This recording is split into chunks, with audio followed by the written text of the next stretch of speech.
Hello बच्चों, welcome in my YouTube channel. तो हमने पिछली वीडियोस के अंदर सबसे पहले क्लोजर प्रॉपर्टी की, उसके बाद में हमने कम्यूटेटिव प्रॉपर्टी की और उसके बाद में हमने एसोसिएटिव प्रॉपर्टी की। तो आज हम क्या करेंगे, 4 नंबर जो प्रॉपर्टी है वो डिस्ट्रीब्यूटिव प्रॉपर्टी है, तो वो करेंगे।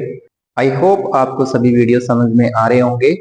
तो आपको क्या करना है, ज्यादा से ज्यादा अपने दोस्तों के साथ में शेयर करना है और आपको दूसरा काम ये करना है कि जो भी मैं कॉन्सेप्ट करवा रहा हूँ उसके नोट्स बनाने हैं और उसको साथ साथ में रिवाइज करते रहो। तो ओके, चलो करते हैं स्टार्ट। तो आज की जो बेटा प्रॉपर्टी 4 नंबर जो प्रॉपर्टी है वो डिस्ट्रीब्यूटिव प्रॉपर्टी है। तो वो आसान सी प्रॉपर्टी, ज्यादा मुश्किल नहीं है, छोटी क्लासों में भी करते आ रहे हैं। तो इसके अंदर भी 3 एक तरह से रेशनल नंबर होंगे, तो मैं उनको एक बार लेट कर लेता हूं।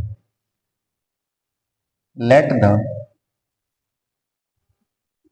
3 rational numbers,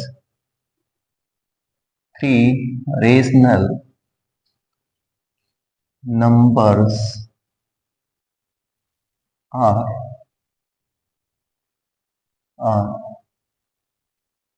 A, B and C।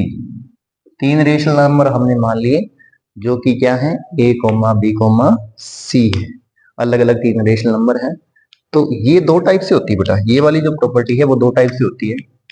तो फर्स्ट टाइप देखिए इसका क्या, फर्स्ट टाइप में देखो, फर्स्ट टाइप में कुछ इस तरह से होती है कि ए ब्रैकेट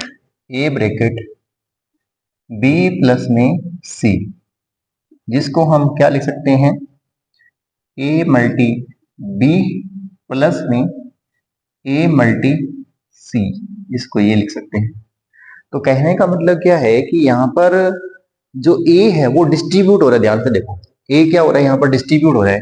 ए इसके साथ में भी डिस्ट्रीब्यूट हो रहा है, इसके साथ में भी डिस्ट्रीब्यूट हो रहा है, और बीच में साइन किसका है, प्लस का है, तो प्लस आ गया। ए का मल्टी बी के साथ में हो गया, ए का मल्टी सी के साथ में हो गया, और बीच में जो साइन प्लस का रहा तो प्लस का लग गया। अब एग्जाम्पल से इसको चीज को समझते हैं। एग्जाम्पल ले लो, जैसे हम पीछे करते आ रहे हैं। तो ए की वैल्यू क्या ले लेंगे, 1 ले लेंगे, बी की वैल्यू 2 और सी की वैल्यू 3 ले लेंगे। तो समझो, तो इन्हीं सभी वैल्यू को बेटा इसमें पुट कर देना है। तो ए की वैल्यू कितनी है, 1, और बी की वैल्यू कितनी है, 2, सी की वैल्यू 3।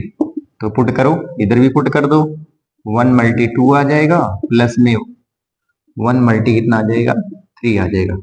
अब इसको सॉल्व कर दो। हमें पता है सबसे पहले ब्रैकेट को सोल्व करेंगे, तो 1 मल्टी कितना आ जाएगा, इधर यहाँ पर मल्टी है बेटा, ध्यान रखना इस चीज का। 2 और 3 कितना हो गया, 5, और इधर कितना आ गया, 1 मल्टी 2 कितना होता है, 2 होता है, और 1 मल्टी 3 कितना होता है, 3 होता है।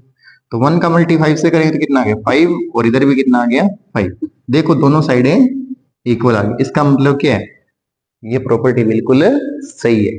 इसी तरह से सेकंड टाइप है इसका। सेकंड टाइप में देखो, सेकंड टाइप में ये कुछ इस तरह से है। अब कुछ नहीं, इसमें सेकंड टाइप में ज्यादा मुश्किल नहीं है। अगर यहाँ प्लस है ना, उसकी जगह माइनस आ जाएगा और कोई चेंज नहीं है।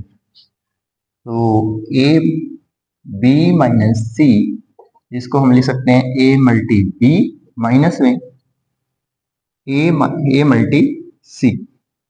तो एग्जाम्पल ले लो, एग्जाम्पल ले लेते हैं। एग्जाम्पल लेना बहुत आसान है। तो एग्जाम्पल में लिखेंगे, ए की वैल्यू 1 लेंगे, बी की वैल्यू 2 लेंगे और सी की वैल्यू 3 लेंगे। अब ये जरूरी नहीं है कि ए की वैल्यू 1, 2 और इसमें से यही लेनी है, और भी वैल्यू ले सकते हैं, वो आपकी अपनी इच्छा से ले सकते हैं। तो मैं आसान करने के लिए, जल्दी समझ में आ जाए इसलिए ले रहा हूँ ये वैल्यूज। तो वैल्यू पुट करो बेटा, 1 आ जाएगा, और बी की जगह 2 माइनस 3 इधर आ गया, इधर कितना आएगा, 1 मल्टी बी की जगह 2 माइनस में 1 मल्टी 3। तो देखो ब्रैकेट को सोल्व करो। सबसे पहले 2 में से 3 गया कितना, मल्टी में माइनस का 1 आ जाएगा, और इधर 1 मल्टी 2 कितना हो गया, 2 हो गया, 1 मल्टी 3 कितना हो गया, 3 हो गया। तो यहां से 1 का मल्टी -1 से गया तो -1, 2 माइनस 3 कितना हो गया, -1। देखो इक्वल आ रही है। ठीक है, तो 2 टाइप से होती है ये प्रॉपर्टी। तो बहुत आसान है ये प्रॉपर्टी, ज्यादा मुश्किल नहीं है। इस चीज को भी हमें याद रखना है। तो बेटा इसके बाद में कुछ और चीजें हैं जो कि आपको याद रखनी है। तो फर्स्ट है एडिटिव आइडेंटिटी। एडिटिव आइडेंटिटी क्या होती है, ध्यान से देखो। जैसे फॉर एग्जांपल कोई रेशनल नंबर है ए बाई बी की फॉर्म में। क्या बोला कि कोई नंबर है ए बाई बी की फॉर्म में, वो रेशनल नंबर है। तो इसके अंदर क्या ऐड करें हम कि जिससे आंसर क्या बन जाए, 0 बन जाए। तो आप बोलोगे सर ये कोई कहने वाली बात है, ये तो बहुत आसान है। भाई इसके अंदर क्या ऐड करें कि ए बाई बी बन जाएगा, तो सिंपल सी बात है, 0 ऐड करना पड़ेगा। 0 ऐड करेंगे तो वही आंसर बन जाएगा। तो यहां पर जो 0 है ना, 0 है वो किसका काम कर रहा है पता है आपको? 0 है वो एक एडिटिव आइडेंटिटी है। 0 क्या है बेटा, यहां पर एडिटिव आइडेंटिटी है। ये हमें पता होना चाहिए। जब भी आपसे पूछ ले कि एडिटिव आइडेंटिटी क्या होती है, तो आप बताओगे 0 हमेशा एक एडिटिव आइडेंटिटी होती है। अगर आपसे कोई भी पूछ ले तो 0 ही हमेशा एडिटिव आइडेंटिटी होती है। अब एग्जाम्पल से देख लो। एग्जाम्पल तो बहुत आसान है इसका। एग्जाम्पल में क्या करना है, जैसे 2/3 है, तो 2/3 के अंदर क्या ऐड करें कि आंसर 2/3 आ जाए? तो सिंपल सी बात है, 0 ऐड करना पड़ेगा। तो 0 एक क्या होती है, एडिटिव आइडेंटिटी होती है। इसके बाद में क्या है, एडिटिव इनवर्स। एडिटिव इनवर्स क्या होता है? जैसे फॉर एग्जांपल हमने मान लिया कि a बाई बी क्या एक रेशनल नंबर है, तो इसके अंदर हम क्या ऐसी प्रॉपर्टी लगाएं जिससे आंसर इसका क्या बन जाए, 0 बन जाए।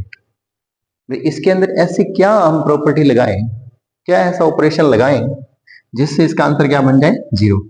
तो बोलोगे सर ये कोई कहने वाली बात है, इसमें से a माइनस बी माइनस कर दो और ये क्या बन जाएगा, 0 बन जाएगा। तो ये है एडिटिव इनवर्स। जब भी आपसे पूछ ले कि a बाई बी का एडिटिव इनवर्स क्या होगा, तो आप बताओगे माइनस का a by b additive inverse होता है किसका, a बाई बी का। तो मैं ये लाइन लिख देता हूं ताकि आपको याद रहे। Additive inverse, additive inverse of a by b is minus a by b. क्या लिखा है कि additive inverse of a by b is minus a by b. a by b का जो एडिटिव इनवर्स है वो क्या होगा, माइनस का a बाई बी होगा, तभी तो आंसर 0 बनेगा ना। ठीक है ना, ये चीज पता होनी चाहिए हमें। सिंपल है, बहुत सिंपल है। उसके बाद में मल्टीप्लिकेटिव आइडेंटिटी। मल्टीप्लिकेटिव आइडेंटिटी में देखो, मल्टीप्लिकेटिव आइडेंटिटी भी बहुत आसान है। भाई मान लेते हैं कोई एक रेशनल नंबर है a, मान लेते हैं कोई एक रेशनल नंबर है a, इसका मल्टी अगर 1 से करें या 1 मल्टी a करें, तब आंसर क्या बनेगा, 1 बनेगा। सॉरी a बनेगा, 1 नहीं बनेगा, आंसर क्या बनेगा, a बनेगा। तो यहां पर जो 1 है ना, 1 है वो क्या है, 1 इज अ मल्टीप्लिकेटिव आइडेंटिटी है। Multiplicative identity. तो अगर आपको कोई पूछे कि मल्टीप्लिकेटिव आइडेंटिटी क्या होती है, तो आप बताओगे 1 एक मल्टीप्लिकेटिव आइडेंटिटी होती है। एग्जाम्पल से समझ लो, कोई दिक्कत नहीं है। एग्जाम्पल से क्या है कि जैसे रेशनल नंबर 2 है, 2 का मल्टी 1 से करेंगे या 1 का मल्टी 2 से करो, वो आंसर 2 ही आएगा। 1 का मल्टी किसी के साथ में ही करो, आंसर वही आता है, याद रखने चीज। उसके बाद में मल्टीप्लिकेटिव इनवर्स। मल्टीप्लिकेटिव इनवर्स में देखो क्या है,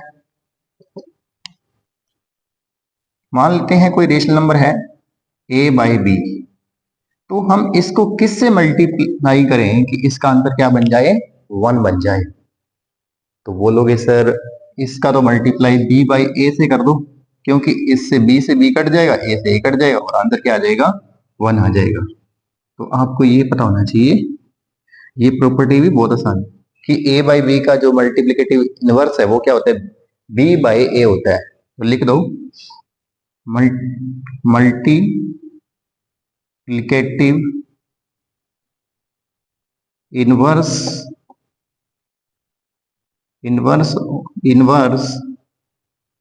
of a by b is b by a।